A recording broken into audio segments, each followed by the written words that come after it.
What's up, everybody? Okay. I'm gonna try to keep this short and sweet and get directly to the fucking point because I don't really want to do a 17-20 minute rant, so I'm gonna try to keep this as simple as possible. First of all, let me just say this.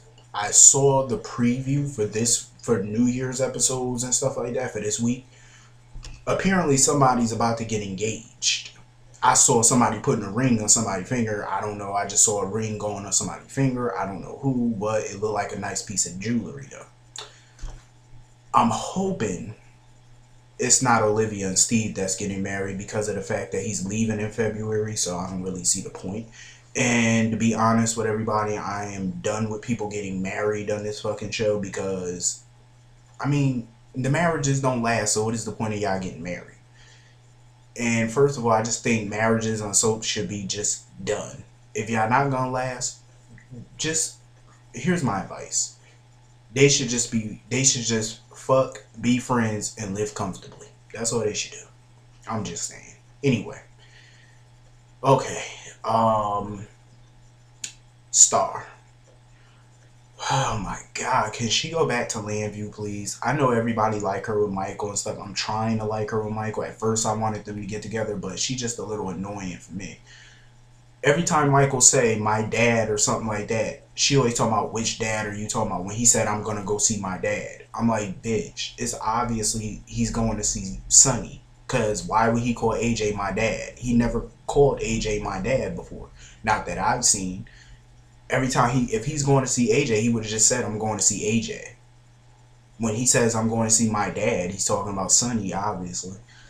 Girl. Oof. I don't know. They seemed happy and comfortable in that bed though, like they didn't want to get out the bed. So I guess it was some good coochie, I suppose. Anyway, um, Connie and Johnny. This bitch got him tied up in his office, and the motherfucker bit her on the arm. I just had to laugh at that shit. I'm like, can this storyline get any more dumber? It's like this is what I don't like about writers. How long are y'all gonna stretch this storyline? It's bad enough y'all squeezing the life out of the Robin storyline, for heaven's sake. Now you're trying to squeeze this storyline. Be done with it, for crying out loud. If you're gonna kill Johnny off, kill him. If you're gonna send him to prison, send him to prison. If you're not, then I suggest y'all speed this shit the fuck along because it's starting to annoy me now. Connie can go for all I care. I really just don't care about the bitch. And when Starr got there and Starr tried to get all G'd up on her and try to fight her or whatever like that, I'm like, okay, I'm ready for a SmackDown, I suppose. Because WWE been sucking lately, so I want to see some wrestling, some fighting, something. Um. Anyway, I'm just hoping that this whole damn thing is just over and done with because they're annoying me. Connie is boring. I mean, she got her fun days and stuff like that, but she's just unnecessary. Like, I'd rather them just bring Kate back to her boring self, let her be with Sonny so he would shut the fuck up finally. And speaking of, so now they got Shawn running around joined at the hip with Sonny all of a sudden because now it's like they always around each other at the Christmas party, at everything. They're just around each other too much now. I'm like, damn, Shawn, why don't you stop kissing on Sonny's ass and go love up on Alexis? Like, can we get some more Shawn and Alexis scenes? Ooh. Anyway, I guess my heart is agreeing with me. Anyway, Shawn and Alexis, it's like the only time I really seen them together all lovey dovey and all that was the first time they had sex and at Sonny's Christmas party. Well, excuse me, not Sonny's Christmas party. I like to call it Sonny's All About Me party because that's really what it was. If you watched it, trust me, his Christmas party was really an All About Me party, of course, where it was just me, me, me, me, me. But anyway, Shawn and Alexis, they need to show them more evolving as a couple because, and then what pissed me off, I'm gonna get to all this in a minute, but what pissed me off was Alexis showed up to the gym with Kristina and Trey, and all of a sudden Shawn wasn't at the gym. I'm like, where'd he run off to? I'm like, come on now, we need some Shawn and Alexis loving going on around here. I told y'all it's been like 5 years since she really had a man. You know, he finally ended that drought. But anyway, Trey and Kristina, good riddance, arrivederci, bon voyage, whatever. Don't let the door hit you where the good Lord split you. Bye. Seriously, just goodbye. Go to LA, fuck, make babies, whatever y'all want to do. I don't give a fuck. Arrivederci. They're both unnecessary on this show at this point. Bye. I don't really care. Alexis, this is what I love about her as a parent. I think she did right raising her kids. I think she really did. You know, I think she did an okay job, especially with Molly. She did a bang up job raising Molly. I'm just saying, because that's a smart little chick. But I think she didn't do worse because her kids are not on drugs. They're not pregnant, teenage mothers. Hallelujah. Can't say the same for Blair's little bratty children, but whatever. I think Alexis did a good job. I don't think Alexis tries to control her kids. I just think that she tries to get them to see other options. You know what I'm saying? She doesn't try to control them, but she's just trying to let Kristina know, what about this? What if? She wasn't really trying to talk Kristina out of going to LA, even though it kind of seemed like that. But I think she just wanted her to be very, very sure she was making this right choice. Like, what if you go to LA and it don't work? And, any parent would say stuff like this, because no parent really want their kid to move 3,000 miles away from them, especially when you're close to your kids. Like, you're not going to want that. But it is what it is. And Kristina is, 18, 19 now? So, she's an adult. So she can make that choice. And I feel like Alexis handled it well. You know what I mean? Like, she really handled it well. Because I think over the years, I think Alexis really had mellowed this year. I think this year, since she started dating Shawn, I think she mellowed out. Because had this been last year, before she hooked up with Shawn or whatever, she would have flipped her lid about Kristina moving to LA with some boy. Trust me. Alexis would have went ham. I'm telling you, she would have went off. But I think she did it upright. She didn't yell. She didn't scream. She didn't pop an attitude. She didn't drive Kristina away. None of that. She listened to what Kristina and Trey had to say, listened to their plans, and, she wasn't really happy about it, of course, because what parent is. But, it is what it is at the end of the day, and she's going to support her children. And I respect that about her, you know what I mean? Like, you're a good mother. I mean, you're a step up from other soap mothers, like Carly, Blair, you're a step up. You know what I mean? Because they don't let their kids make their own choices, especially Carly. And Alexis actually does, especially when it's in reason. So I'm glad that she took it all, good. And of course, Kristina had to go to Sonny or whatever, but I'll get to that in a minute. I want to talk about Michael and Sonny right now. Sonny, I am so sick of him walking around throwing a fucking pity party for himself. You were supposed to meet up with Kristina and Trey at the diner, and you didn't go because you were supposed to meet up with Connie. I'm like, no, motherfucker, Connie can wait. Your kids come first. Connie comes last. You're so wrapped up in Connie that you ain't got time for your only daughter when she has something important to tell you. This is why Sonny kind of sucks as a father to me. I get that he loves his kids. God knows he do. But it's just like, your priorities are all screwed up. Like, you don't pay attention to your own kid. She has something important to tell you, and you rather hang out with Connie and just put your daughter on the back burner and just do some dumbass photo shoot for Connie. I just think that's dumb. Like, where's your priorities? It's always on some random, your flavor of the month. That's all it's on, all the time. And then when Michael went to see him or whatever, here you go, bad mouthing AJ to Michael. Sonny, shut your jealous ass up. Like, seriously, Michael is your son. Well, excuse me, because actually I did some digging. And what I said a few days ago was actually, I think, a little wrong. Correct me, but if you really get the real story, because from what I've been reading, I've been blinded by this for years. Michael is not legally Sonny's child. Apparently, Sonny never legally adopted him. It was somewhere on Google when I typed in Courtney Matthews, Sonny's deceased sister. It says she's the aunt to Sonny's illegal adopted son, Michael Corinthos.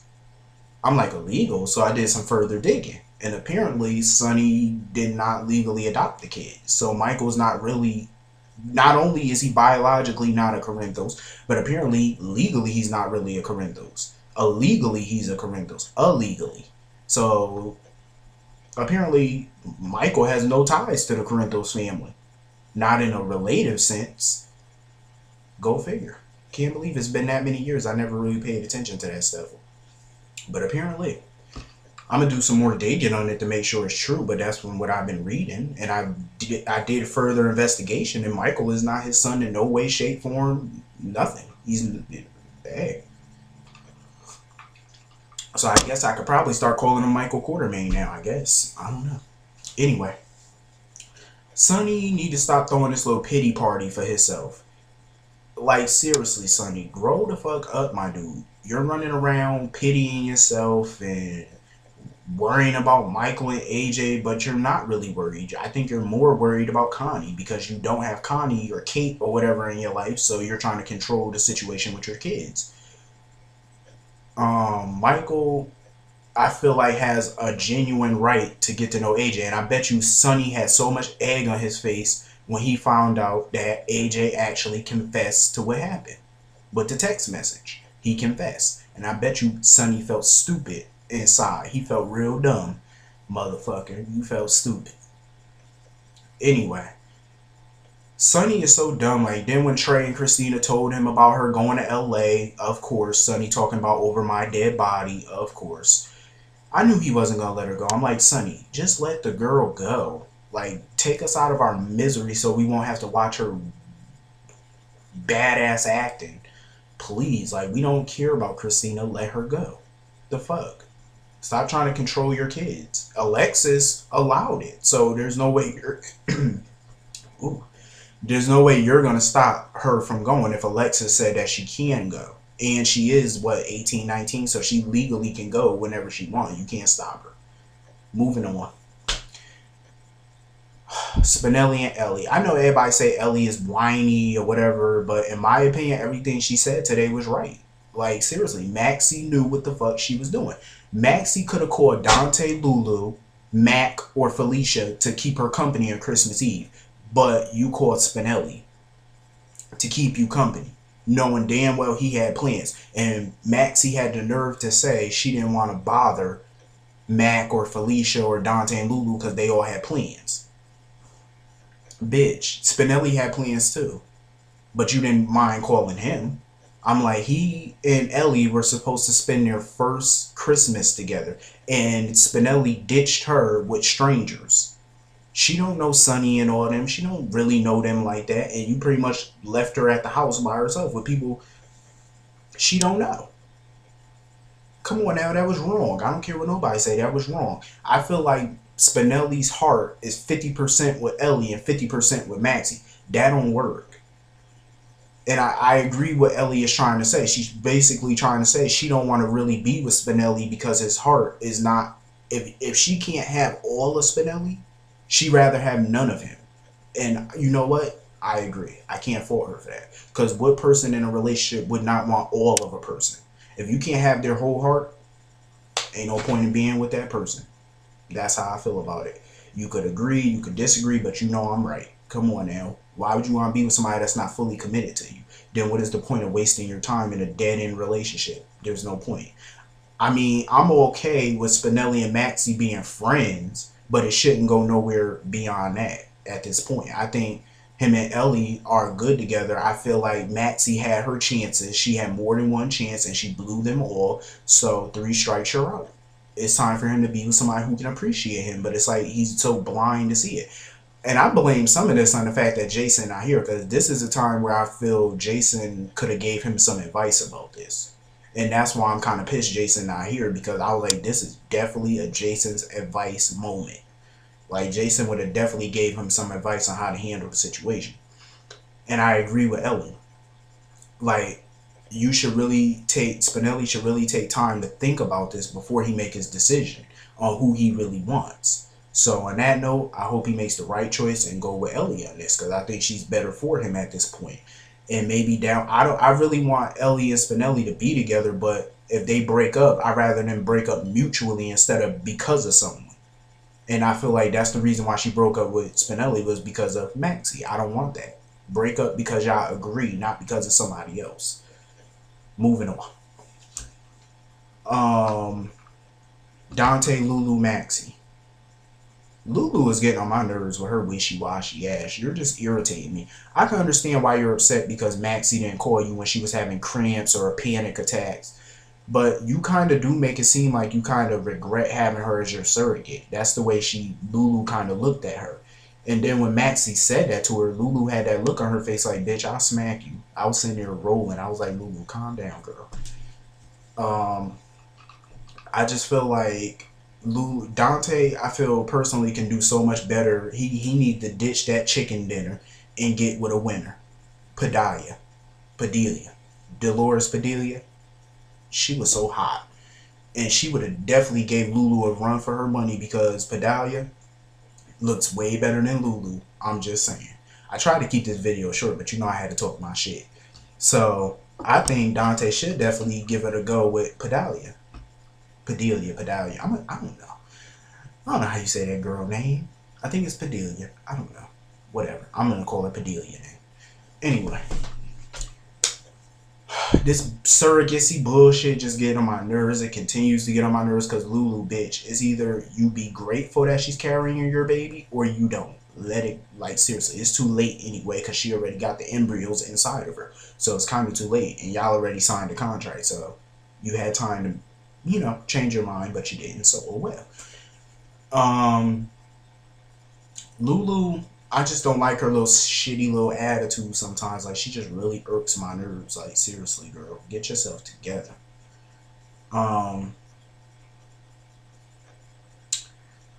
Like, Dante and Lulu, they just bore me at this point. They were my favorite couple, but like I said, I liked them better when they were dating. See, this is why I don't like marriage, because marriage just complicates shit.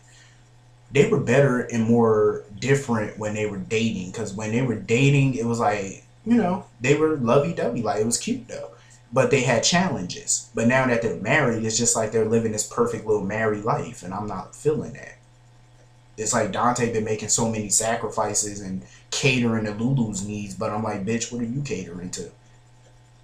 Nothing. It's like Lulu's the type of wife, she wants everything her way, but not his way. That's kind of the way I see it. And then you sniping at Maxie or whatever because of her cramps, her panic attack. Okay, I agree. She should have called y'all, or she could have at least called Mac and Felicia. Because I feel like, why call Spinelli knowing he had a date for Christmas? You did that bitch on purpose. It was so much shade. I mean, oh, you know, Maxie, come on now, grow up. I just feel like a bunch of people in the show just need to grow the fuck up. That's my point. Anyway, I hope y'all have a wonderful night. Good night. I will see all of y'all tomorrow for the final episode of 2012. So I will see all y'all tomorrow. God bless.